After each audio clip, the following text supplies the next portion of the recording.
O Fluminense hoje, pelo menos, conseguiu, com o Germancano, sair um pouquinho do sufoco, graças à atuação do Keno, do Arias e do próprio Germancano, que recebeu aquela bola ali no primeiro gol do Keno e foi aquele centroavante atrevido que nós estamos acostumados a ver, e meteu aquele balaço, né? E contou com a sorte. Eu acho que no futebol tem muito dessa coisa, né? No primeiro jogo o Cano fez um gol e ele já foi achando que estava com tudo, né? Que esse ano iria sorrir para ele como 2022 sorriu, com aquela quantidade toda de gols aí e estando na mídia como um dos artilheiros do planeta disputando com o Mbappé, que na verdade só fez mais gols porque estava e está, né? Esses jogos do Mbappé pela seleção francesa propiciaram ele fazer mais gols do que o nosso Germancano. E assim, o cara, o juiz depois tirou o gol do Cano, né? Ou seja, colocou na súmula que foi o gol contra. Isso no futebol, assim, futebol tem desses mistérios, né? Por isso que encanta, com certeza, assim, a pessoa, o jogador de futebol, ele tem sempre uma certa, se não todos, né? A maioria, algum grau de superstição. E com certeza aquilo ali o Cano achou que não seria um bom presságio para ele, um bom sinal de um bom ano em 2023. Eu espero que com esses 3 gols de hoje, né, o que chamam agora de hat-trick, né, eu aprendi isso com meu filho de 13 anos, esse hat-trick, hoje o Cano esteja voltando aos eixos, né? Foi muito bom para ele. Nós podíamos ver a expressão do Arias de alívio, a expressão do Ganso quando o gol saiu, e eu espero que agora o Cano realmente desencante. Assim, eu acho que o Fluminense tem problemas sérios que me deixam preocupados, porque principalmente se houver algum tipo de panela contra o Diniz ali dentro. Aí realmente a vaca vai pro brejo. Mas eu acho assim que em linhas gerais, esse time que jogou hoje, o Fábio vem se saindo muito bem, o Samuel Xavier também, né? O Manuel também, e esse Jorge hoje acho que não chegou a comprometer, mas o nosso Nino vem cometendo seguidas falhas e eu não sei, tem alguns jogadores que não estão em forma, a maioria, pelo menos, eu acredito que o Samuel Xavier e o Arias já estejam em forma, né, do jeito que eles correm, mas o Nino, ele vem cometendo algumas falhas que eu já vi que ele já tinha em outras ocasiões. Por exemplo, não se pode deixar o Nino sair jogando. Outra coisa, a bola quando vem pelo alto, ele tem às vezes a mania, em vez de antecipar para cabecear e deixar a bola quicar, aí ele se perde. Então, quando o adversário faz a ligação direta, é sempre uma furada para a defesa do Fluminense. Ano passado, o problema na defesa do Fluminense e facilidade para os adversários, bastava alçar uma bola na área entre o Nino e o Manuel e o Fábio, que chegava alguém e cabeceava saco. Esse ano não.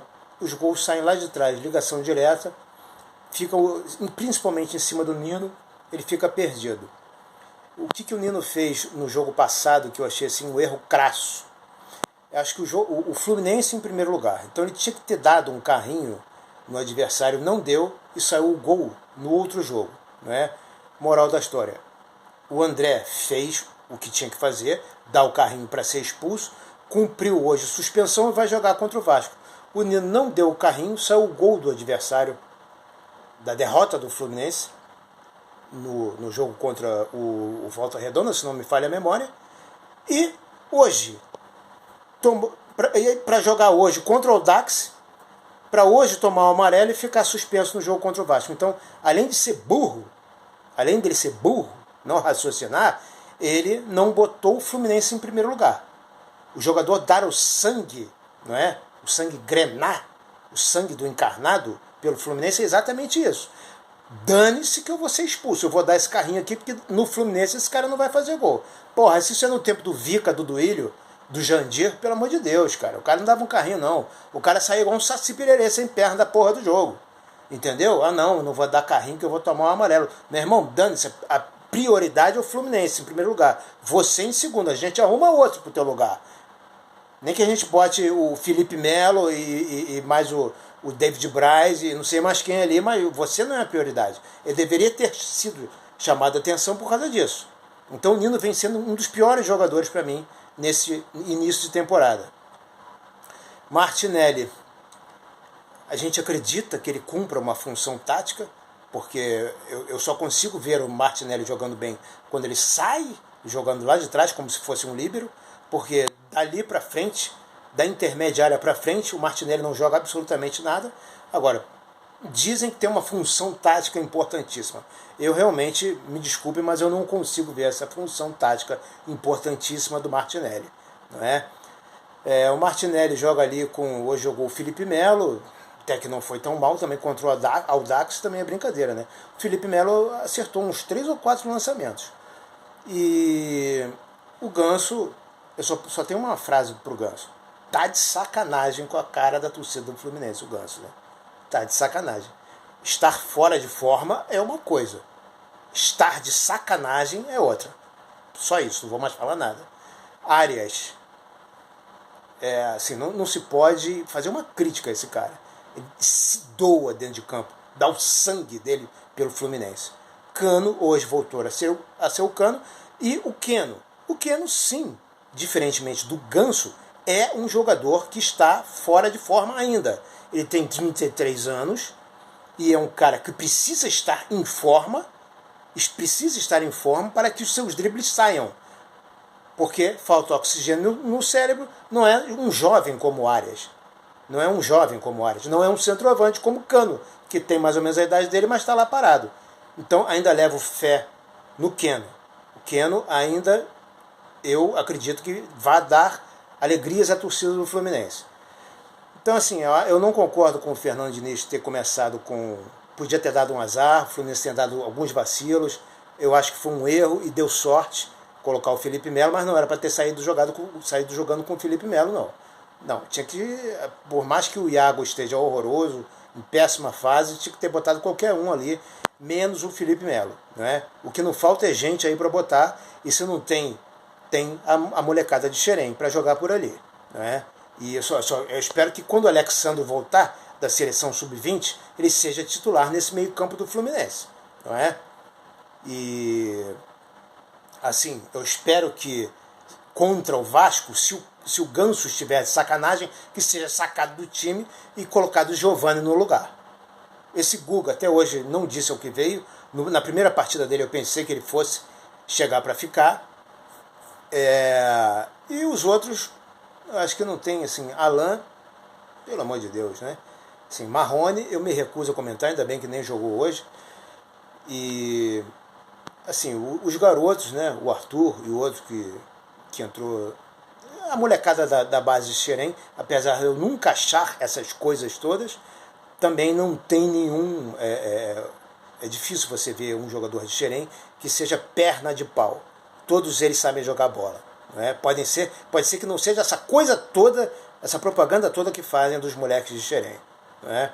Agora, vamos ver, né? O Fluminense teve 2 derrotas seguidas contra Botafogo e Volta Redonda.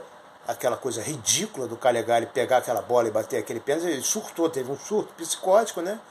E contra as ordens do Diniz, e o Nino, o capitão, foi omisso, Ganso também foi omisso. Agora, vamos ver o que acontece daqui para frente, né? Eu acho que o Fluminense tem que entrar contra o Vasco e não pode ter medinho de Pedro Raul, entendeu? De time que veio agora da Série B. Com todo respeito à instituição Vasco da Gama. Mas neste momento o Vasco é menor que o Fluminense. Então a obrigação do Fluminense é entrar e começar a diminuir essa desvantagem aí contra o Vasco, que é uma freguesia do cacete, mais de 25 vitórias que o Vasco tem em cima do Fluminense. Esse ano o Fluminense tem, se cruzar com o Vasco na Copa do Brasil é para ganhar as 2, jogar no Carioca 2 vezes é para ganhar as duas. Se jogar no Brasileiro contra o Vasco, tem que ganhar as duas. O Fluminense pode jogar 6 vezes com o Vasco esse ano. A obrigação é jogar as 6 e diminuir aí essa quantidade de vitórias absurdas e ridículas, muitas delas à base de roubalheira do Eurico Miranda em cima do Fluminense. Tá na hora de botar o Vasco no lugar dele. Eles que já foram nossos fregueses até os anos 80. Ok? Então o recado era esse. Comentem aí o que vocês acham do que eu comentei aqui e dos jogos que eu citei. Peço que se inscrevam, por favor, no canal. Até o próximo vídeo. Saudações tricolores.